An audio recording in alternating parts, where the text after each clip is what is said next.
Здравствуйте! В эфире «Настоящее время. Итоги» с Юлией Савченко из Вашингтона. Размышления о главных событиях прошедшей недели в ближайшие полчаса. Сегодня в выпуске. Готова ли Россия противостоять ИГИЛ и почему США обеспокоены наращиванием российского военного присутствия в Сирии?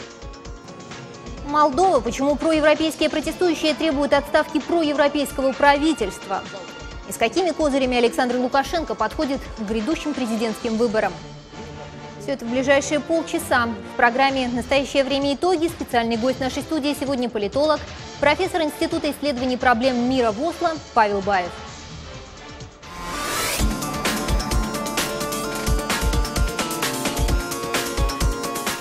На этой неделе фраза «российско-сирийское сотрудничество» приобретает новую глубину и наполняется новыми смыслами.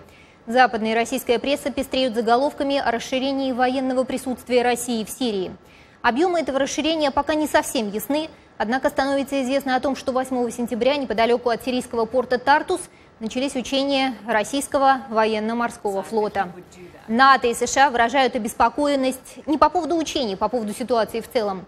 В заявлении пресс-секретаря Белого дома Джоша Эрнеста говорится: «Мы обеспокоены сообщениями о том, что Россия перебросила в Сирию самолеты и военнослужащих». В России эту тему тоже обсуждают на разных уровнях, и вот уже в пятницу глава российского МИДа Сергей Лавров заявляет о необходимости координации действий между Российским министерством обороны и Пентагоном, для того, чтобы, я цитирую, избежать непреднамеренных инцидентов в связи с присутствием в районе конфликта военных обеих стран. Российско-сирийско-американскую тему в подробностях мы обсуждаем сегодня в программе «Настоящее время. Итоги».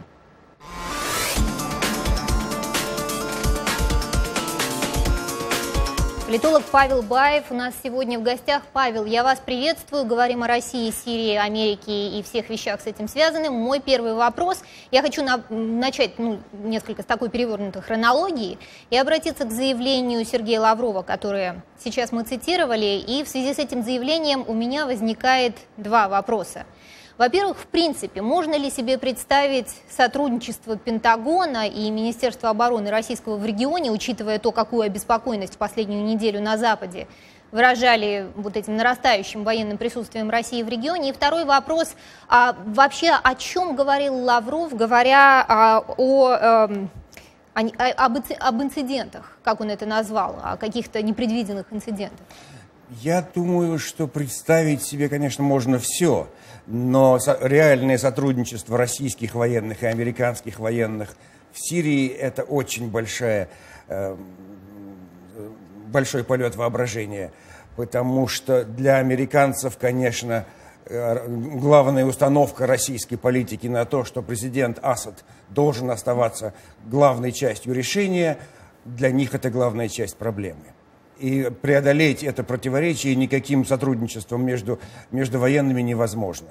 А о чем говорил Лавров, сказать трудно. Дипломатический язык, конечно, дается для того, чтобы скрывать истинные мысли и намерения, но при том, что гражданская война в Сирии чревата всевозможными поворотами, и когда Россия разворачивает там свои какие-то, может быть, и небольшие, и символические, но тем не менее реальные военные подразделения, американцы продолжают бомбить, здесь инциденты могут быть всякие. То есть получается, что в практическом смысле, зная о том, что сейчас российское присутствие в Сирии так или иначе увеличивается, может быть просто какое-то лобовое, чуть ли не столкновение России и США там? Но до лобового столкновения дойти не должно. Именно поэтому идет такой интенсивный обмен дипломатическими мнениями по этому вопросу, чтобы избежать этого. Но я думаю, что Россия пытается так или иначе ставки повысить в этом плане, демонстрирует свою готовность действительно реально поддерживать режим Асада не только доставкой военных грузов, но и реальной военной силой. На самом деле, конечно, этой реальной военной силы не так много, но сделать вид, создать какую-то видимость, это реальный политический шаг. Даже если на земле не так много будет российских солдат или самолетов, Тем не менее, для Путина это уже какой-то повод для того, чтобы свою инициативу предстоящую, которую он так явно планирует для Организации Объединенных Наций, наполнить каким-то содержанием. Вот мой следующий вопрос, собственно говоря, был о выступлении Путина, грядущем на Генеральной Ассамблее в Нью-Йорке. Он готовит это такой антураж своеобразный. Почему вот он решил сделать именно в такой последовательности? Почему он решил сначала не сделать заявление и что-то там объявить на Генеральной Ассамблее, а сначала начать вот с этого передвижения военной техники и, возможно, сил?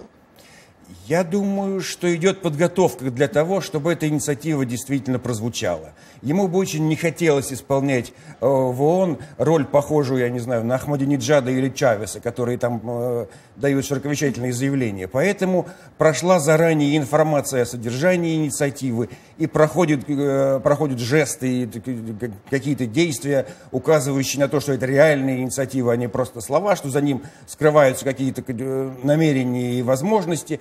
Так что Путин, я думаю, собирается не только выступить с речью, но потом еще на Совете Безопасности ООН, где он имеет возможность эту инициативу уже как-то в более узком кругу, не на широкой публике, а среди тех стран, которые для него действительно важны, представить в более серьезном виде. Ну, а есть, вот интересно, какие-то неочевидные адресаты, которым вот этими действиями Путин пытается отправить какой-то, ну, сейчас говорят, месседж, ну, послание?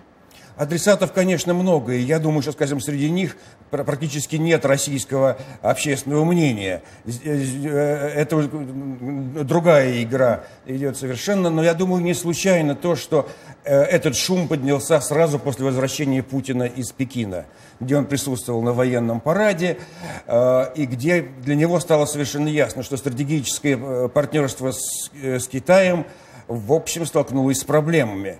Несмотря на то, что на параде стояли бок о бок китайские лидеры, Путин. Они и в Москве, конечно, стояли на параде бок о бок, но помимо стояния бок о бок нужно какое-то содержание этого партнерства, и для Путина изначально главным содержанием должно было быть расширение экономического сотрудничества, газовые контракты. А сейчас ясно, что газовые контракты, в общем, не так много экономического смысла содержат, и осуществление их отодвигается в неопределенное будущее, а торговля вообще падает. Нужен какой-то новый момент, который не только наполнит это партнерство содержанием, но и докажет Китаю, что Россия важна как стратегический партнер, что она может что-то из себя представлять на международной арене.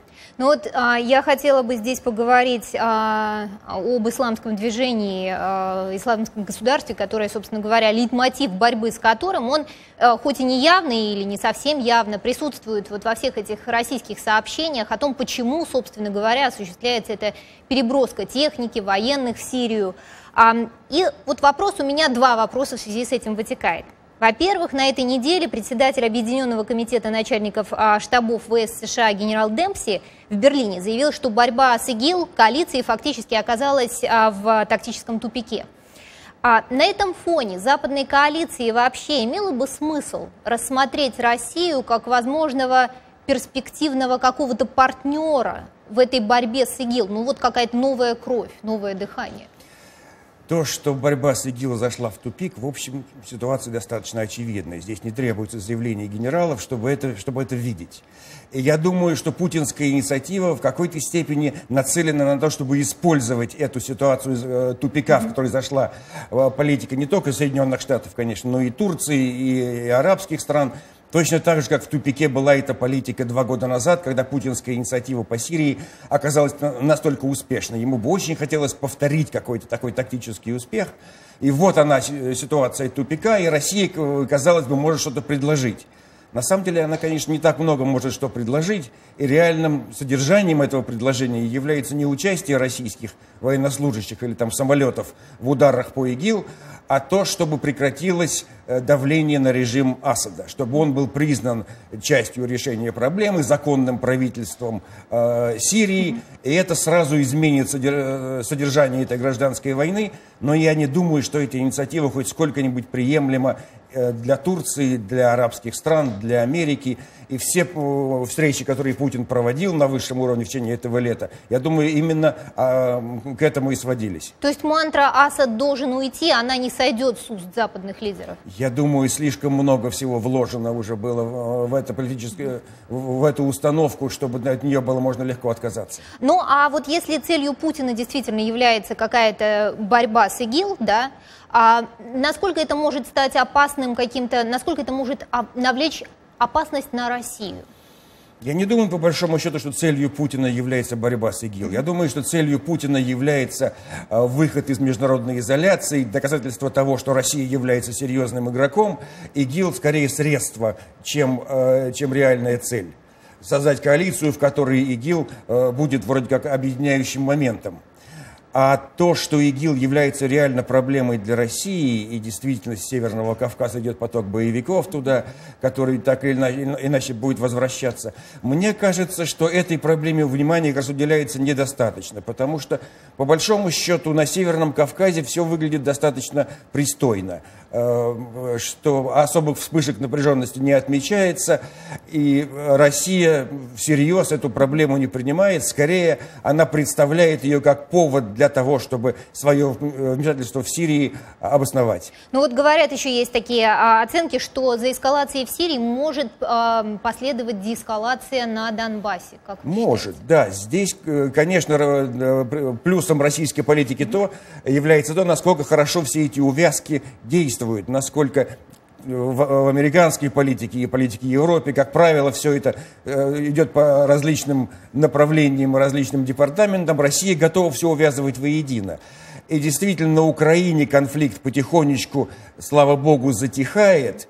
И для России очень выгодно было бы перенести направление взаимодействия с Западом, так скажем, с лобового столкновения по поводу Украины на какое-то хотя бы ограниченное, хотя бы символическое сотрудничество в Сирии. Какой-то выход из того тупика, в котором Россия оказалась на Украине, какая-то возможность перенести акценты. Павел, ну и последний вопрос, не могу его не задать, потому что напрашиваются параллели, и многие о них говорят. Россия сейчас, отправляясь в Сирию, не готовит себе судьбу, похожую той судьбе, которая была уготована Советскому Союзу в Афганистане? Да нет, я думаю, что все-таки такого рода ошибки повторять невозможно. Я думаю, что не только в Афганистане, но и в Чечне российские военные чему-то научились, и они понимают, насколько это может оказаться ловушкой. Я думаю, что речь идет больше о символических жестах и каком-то военном присутствии, которое больших рисков для России не содержит, а производит политическое впечатление, создает шум, и виртуальная интервенция оказывается реальным политическим рычагом. Ну вот вы называете это виртуальной интервенцией, а в США неоднократно заявляли, что в Сирии, как говорят, на земле не будет американских сапог.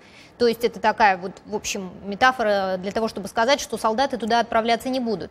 Есть сообщение, что российские солдаты в Сирии уже присутствуют. Если это действительно происходит, могут американские сапоги стать ответом на присутствие российских сапог в регионе? Я не думаю, что для Соединенных Штатов российские сапоги в Сирии хоть сколько-нибудь важны. Они там действительно присутствуют не только в качестве технических специалистов и советников, но и, скажем, в качестве охраны того пункта базирования в Тартусе, который использует российский флот. Ограниченное количество этих сапог, и никаких особенных проблем для Америки эти сапоги не создают. А то, что Россия готова рисковать жизнями своих солдат, это опять-таки неудивительно. Спасибо большое, Павел. Я напоминаю, что Павел Баев, профессор Института исследований проблем мира в Осло, был у нас сегодня в гостях, а мы продолжим этот эфир через минуту и узнаем о том, чего стоит ждать от президентских выборов в Беларуси.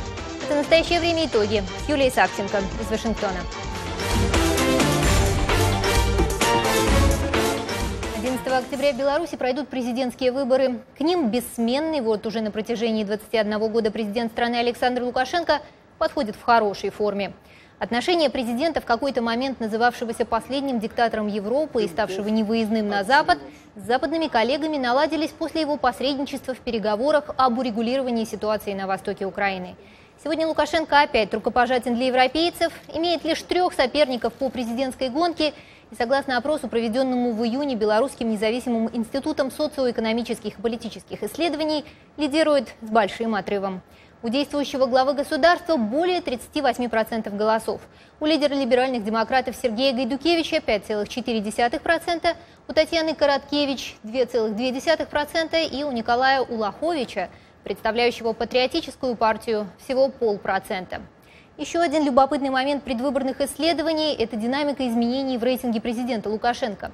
За последние 2 года пик его популярности пришелся на сентябрь 2014 года, совпав по времени с подписанием Минского протокола представителями Украины, России и самопровозглашенных ДНР и ЛНР. Самая низшая точка рейтинга – март нынешнего года. Это снижение аналитики объясняют ухудшением экономической ситуации в стране. После этого к июню опять наметилась тенденция рейтинга на восхождение. Накануне этого эфира я пообщалась с Олегом Манаевым, директором Белорусского независимого института социоэкономических и политических исследований, приглашенным профессором кафедры политологии Университета Теннесси, с которым мы побеседовали о том, как изменившиеся отношения с Западом отразятся на оценке и отношении к выборам. Если возвратиться к бессменному лидеру страны и опять поговорить о международных связях, которые восстановились в последний год, скажем так, да? Можно ли сказать, что вот этим общением с международными лидерами и вообще своими миротворческими инициативами, в частности Лукашенко, в какой-то степени обеспечил себе гарантию невмешательства международного сообщества в то, что будет происходить в ходе выборов и после выборов? Ну, опять-таки, если совсем коротко говорить там да-нет, я скажу, что да. Да, но.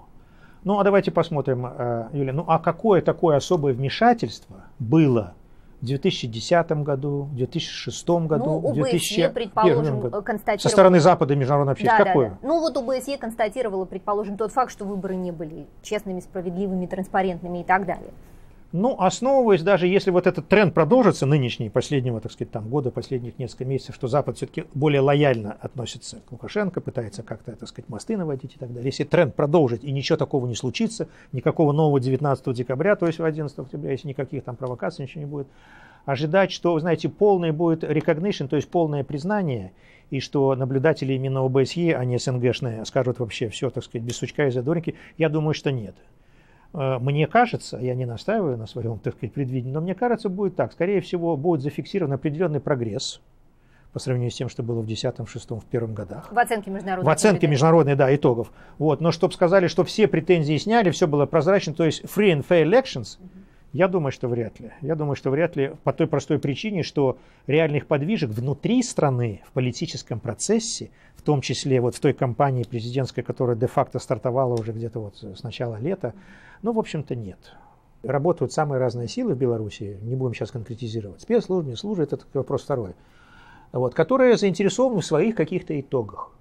Ну, я могу просто представить вам такую фантастическую картинку, что 11 октября может плюс-минус, ну, не таких масштабов, но повторится ситуация 19 декабря 2010 года. Ну, не таких масштабов, там и мороз был 25 градусов, 25 тысяч на площади, и стекла били в Доме правительства, и 8 кандидатов альтернативных и прочее. Но пусть даже это будет, так сказать, относительно бабье лето будет стоять в начале октября в Беларуси, вот и не 25 тысяч, а пусть даже там, не знаю, 2500 только будет. Но я не исключаю, что какие-то радикальные силы могут опять, так сказать, призывать к тому, что мы не признаем никаких выборов, опять что-то побьют, куда-то пойдут, и, так сказать, товарищ этот сорвется опять, а кто-то и поможет, так сказать, этому сорваться, и на западном направлении все это накроется медным тазом.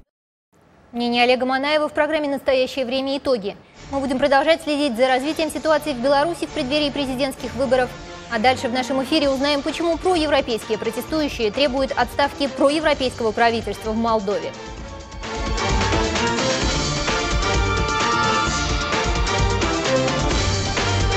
В прошлое воскресенье в Кишиневе тысячи протестующих вышли на улицы, требуя возвращения миллиарда евро, которые, по их мнению, были украдены из 3 коммерческих банков страны, а заодно и проведение досрочных президентских и парламентских выборов.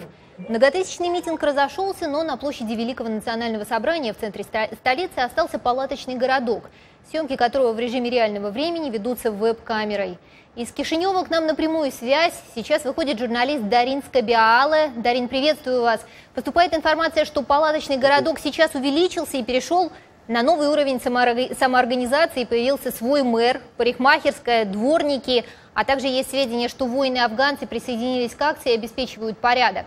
На этом фоне аналогии с украинским Майданом проводятся? Аналогии с Майданом проводятся, хотя даже те афганцы, как их называют, ветераны афганской войны и ветераны Приднестровской войны 92 года, которые взяли на себя функцию охраны этого городка свободы, у них нет никакого оружия, у них нет элементарно даже резиновых дубинок или других средств защиты. Все остальное, все правда. У городка действительно есть мэр и мэрия. Мэрия – это такая же палатка, как все остальные. А на этот момент на площади уже, насколько я узнал буквально перед эфиром, 330 палаток. Все палатки пронумерованы у так называемого мэра этого городка. Есть номинальные списки всех проживающих в каждой палатке, их контактные телефоны, адреса и так далее. Протестующие очень хорошо организованы. У них, начиная со вчерашнего дня, есть медпункт, где также волонтеры, врачи, профессиональные врачи оказывают медицинскую помощь. Только за вчерашний день было 47 обращений. У них есть функционирующая по расписанию столовая, куда простые люди и фермеры, и предприниматели привозят продукты. Продуктов даже больше, чем им необходимо на этот момент. Они организовали также продуктовый склад. Они очень хорошо организованы. И уже многие люди говорят, что это самое чистое место в Кишиневе. Каждое утро в 6 утра каждый протестующий встает и выносит мусор к мусорной машине, которая убирает мусор с площади. Дарин, ну вот если говорить об истоках этого протеста, а первопричина здесь скорее экономическая или все-таки политическая? Первопричина экономическая – это беспрецедентное ухудшение и уровня жизни рядовых молдаван. Вы знаете, что знаменитый украденный миллиард долларов или евро по разным оценкам из 3 коммерческих банков Молдовы, это все привело к падению курса национальной валюты Молдовы. Лей обесценился по сравнению с долларом на 66%. На этом фоне ни зарплаты, ни пенсии, ни остальные выплаты не были компенсированы. Все цены выросли, соответственно, народ нищает. Но главная претензия протестующих к нынешней власти – это то, что на момент последних парламентских выборов, которые состоялись буквально недавно, в ноябре прошлого года, пришедшие к власти партии знали об украденном миллиарде, но они скрыли это, чтобы не испортить свой электоральный результат. Это главная претензия к властям. Из-за этого протестующие требуют распуска парламента, отставки правительства и президента и организации досрочных парламентских выборов. Спасибо большое, Дарин. Журналист Дарин Скабиала выходил к нам на связь из Кишинева. Мы продолжим наблюдать и за тем, что происходит в столице Молдовы, и обсуждать это в наших программах. На сегодня это все. Мы подвели итоги недели 12 сентября. Это наращивание российского военного присутствия в Сирии и его последствия, предвыборные козыри президента Лукашенко и новый уровень самоорганизации растущего в Кишиневе палаточного городка, в котором недавно появился свой мэр. Дальше больше смотрите нас в эфирах ваших национальных телеканалов и в интернете на Current Time TV. Я, Юлия Савченко, прощаюсь с вами до следующей недели. Всего доброго.